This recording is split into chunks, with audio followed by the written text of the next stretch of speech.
So I think the thing that I actually enjoyed the most about Children of the Whales isn't its beautiful art style, isn't its intriguing world, that is a part of it. But I think the thing that I actually appreciate the most when it comes to this anime is how it can constantly bring up new questions, but also answer past ones. And I think this is something that a lot of anime get wrong, where they try to keep bringing up too many questions, and it feels like we're not going anywhere because even though we got an answer to a past question, it feels like 3 more questions just got brought up, and it feels like we honestly have progressed nowhere, even if a lot of information was revealed. But I feel like Children of the Whales has this very interesting balance, at least currently. Like last week, I was talking about the fact that it seemed like this girl went inside the whale to heal the whale, but then somehow we saw her just kind of flying away with wings. Like, it brought up this question of like, okay, we understand how the island is functioning, but who's this creation? Is it an avatar? Like, what exactly is it? And then when we come into this week's episode, we learn that no, she's actually still inside the whale. The one that we saw last week and the one that was talking with our main character, Chakro, was actually her twin. But now we still have the question of, okay, if they're twins, what are they? Are they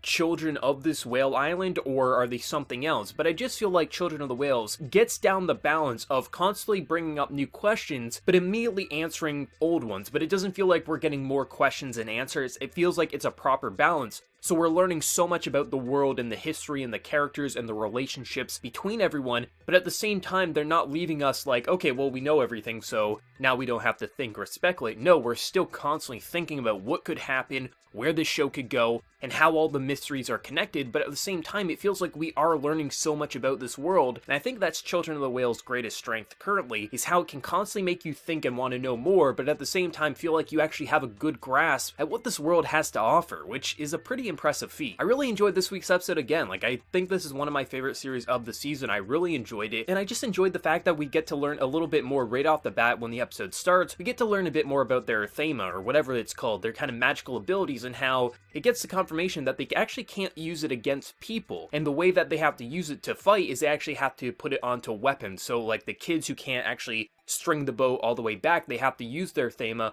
on the bow so that they have the ability to use it fully. And I thought that was interesting. I think it adds just to a little bit more of the kind of fundamentals that makes their abilities what it is. And I think it's a pretty interesting limitation, which can be a downfall, but if you use it on things like blades and whatnot, you can still be a pretty destructive force. Like, it's pretty impressive that it constantly keeps giving us a little bit more information, adds to the flavor and the charm of the show quite well, so it doesn't feel like we know everything that these characters have to offer, or their abilities, or the history that goes behind it. Not to mention, it gets confirmed that, I think, in their late 20s, I think, is when they start losing their abilities, or it starts to get weaker and then they eventually lose it, which makes sense because they can only live till like their 30s or something, so it feels like once they start losing their abilities, that's when their bodies start to decay, and that's when they ultimately will start dying. But I think my favorite part of the entire episode would actually be the stuff with Oni and seeing his backstory, which this is one of the things where we get to a lot of information about who he is as a character, but at the same time we still get another question, which is what I was talking about at the beginning of this video here, because essentially he apparently just showed up one day. No one knew who his parents were. He was just there. So that leads me to believe that he possibly came from another island. You know, maybe his parents were trying to flee from the fleet that is trying to invade Whale Island right now, and maybe possibly they threw him on this island to give him a chance at actually having a normal life, have him actually experience emotions, and ultimately his parents died. Like, that's where I think his story is going to ultimately go as the show goes on, is that his parents were a part of the fleet that's coming in to invade their island currently, and essentially that's why he showed up out of thin air. I thought it was interesting seeing the progression of how it worked and how he was much different from the other kid, and based on how he was acting, it definitely feels like maybe at that point he didn't really have that much emotions, which would go into the idea that I had, that he came from an island where his emotions were ripped away. Maybe he remembers it, maybe he doesn't, but I thought it was interesting how essentially he just kind of gets thrown on, and how the friendship slowly gets built throughout the episode, and you can see his idea of freedom and things like that gives a death flag for his best friend there, especially because he wants to go on the mission, and he wasn't chosen for this, only the best wielders of their thema was. So it definitely feels like he's probably going to eat shit next week,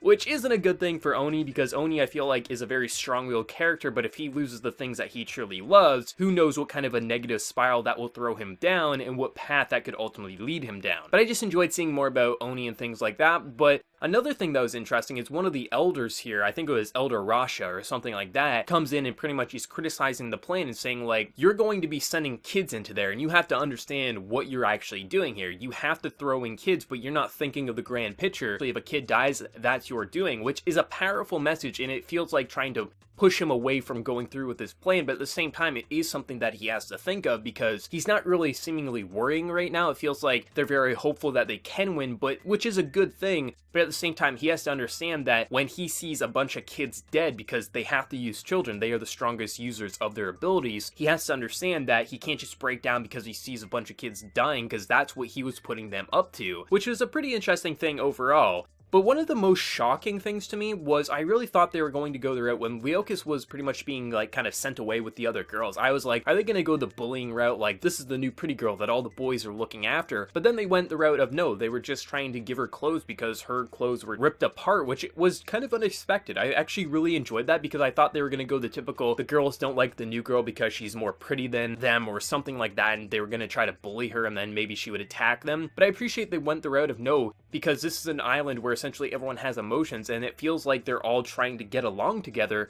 which is something that I appreciated overall. Really interesting is one of her lines in the episode, because she's obviously starting to have affection and she says feelings really do get in the way, which it's very interesting seeing a character who basically had her emotions locked away for her entire life now has it. And yes, she's absolutely right, emotions get in the way of us being able to do our absolute best, but at the same time, if we don't have emotions, then what's the point of living? Because if we don't have the ability to care and love and feel sad and feel happy, then why would we even want to live at the end of the day? Because we lose what makes humans so interesting and so unique. So I thought it was very interesting seeing a character who's both experienced no emotions and now is experiencing emotions, and how she's very much saying like they absolutely get in the way, but at the same time I think she understands that these emotions, even though they get in the way, are still worth having at the end of the day. I thought that was interesting. Like, I really enjoyed Children of the Whales. I'm really starting to enjoy some of the side characters who I wasn't really that interested in, and I just feel like overall when characters are going to start dying again, I'm going to understand why these other characters are very torn up about it, because we are getting a decent amount of history for some of them, like Oni and his friend, and